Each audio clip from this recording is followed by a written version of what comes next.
and welcome to another episode of Ask Jay. We are so excited to be here today and to talk with you about ballot questions. We are going to be delving into the 2 ballot questions on this year's ballot.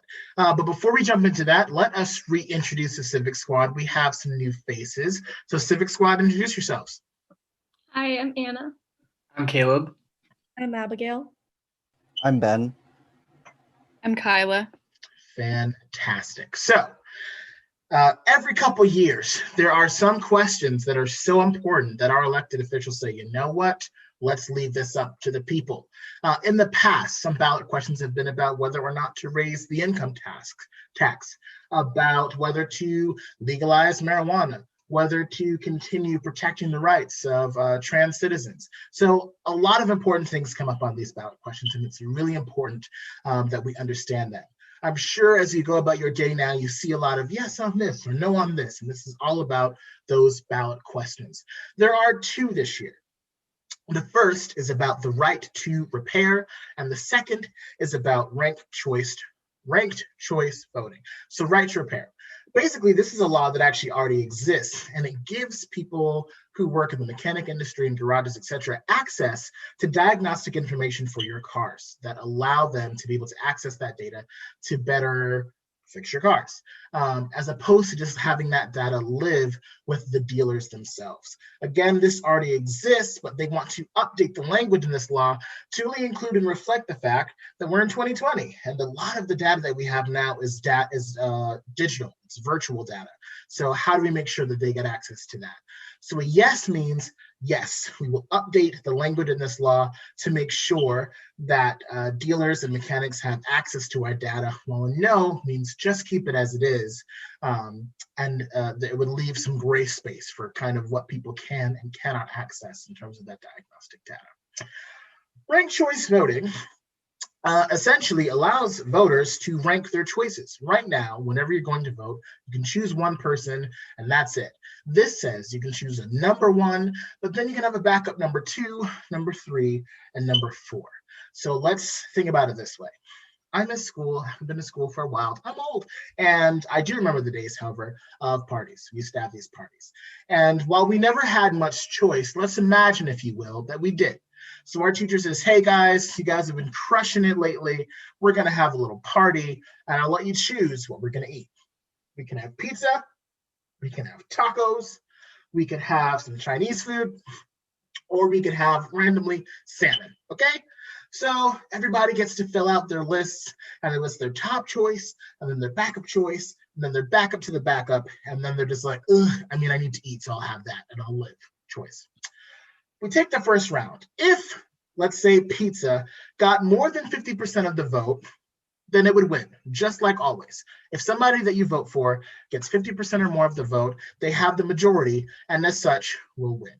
However, let's say that it was split pretty evenly and there is no 50% or above. What we would do is we would then look at who got the least amount of number 1 choices. In our pizza party example, it was salmon. Only Bobby and Greg voted for salmon. And so salmon is not on the list anymore because it had the least number 1s. What we do is we actually take a look at Greg and Bobby's number 2 choices. Greg said, okay, if I can't have salmon, I'll take pizza.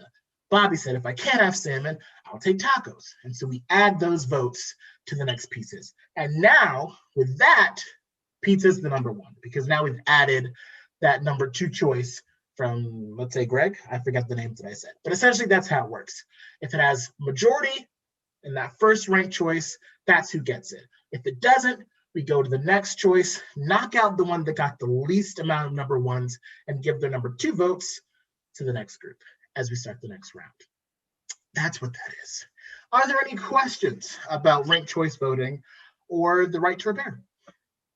So does ranked choice voting affect the candidates who run or campaigns in any way? It actually can. And so good question.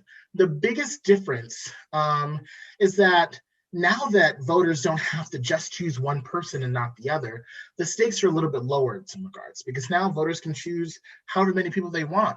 And we've actually found that campaigns run a lot less negatively. There's a lot less negative ads and less attack ads because they know that now it's not me or somebody. Well, obviously it's still a competition, if you will. It's not as, the dichotomy is a little bit less. So folks don't have to be as extreme in how they campaign against each other. And then the other piece of that is because now these elections and campaigns feel a little bit more inclusive and more positive, we actually find that it expands people's access to them. And it actually increases in the percentages of candidates of color and female candidates of color who actually choose to run in RCV-led cities, towns, and states. Any more questions? Does vote splitting ever happen? It seems that the majority of people generally support the candidate who wins the vote. Can you give me an example? Vote splitting does happen, and there's kind of a couple ways that can look like. So one is, let's say you have these two candidates that no one's really happy with, right? So it's very contentious, and but they're fairly close, but you really just don't want to vote for either of them. So you vote for a third party, and you know that third party is not going to get enough votes to win, but you kind of put your vote that way. And now this remains close, and there's an infinitesimal difference between the two of them, and that determines who it is. Whether, rather, if that person had put a vote someplace else, there would have been more of a majority. That's one kind of way it looks like. The other is, let's say there's one that not a lot of people love, but there on this side are two very similar candidates. All of a sudden you'll find that people are kind of splitting the votes between those two similar candidates. And because they're splitting between the two similar, it allows the other person over here to win with a majority that's not the majority. They might win by 30-something% because we've split the vote over here so much. So it does happen. A good example is in 2019 in Fall River. There was a recall election for their mayor. So on the ballot, you had, do you want to recall this person, yes or no?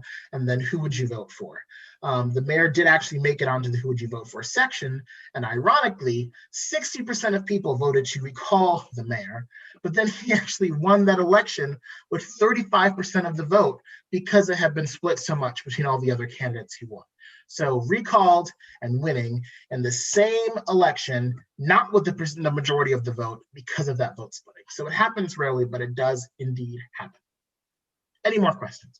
So I like our current election system. So why should we change it? Another good question. I think here at Maxwell, we always talk about how do we open up democracy? How do we make it more accessible? And so this is part of that, not forcing people into feeling like they have to just pick one person.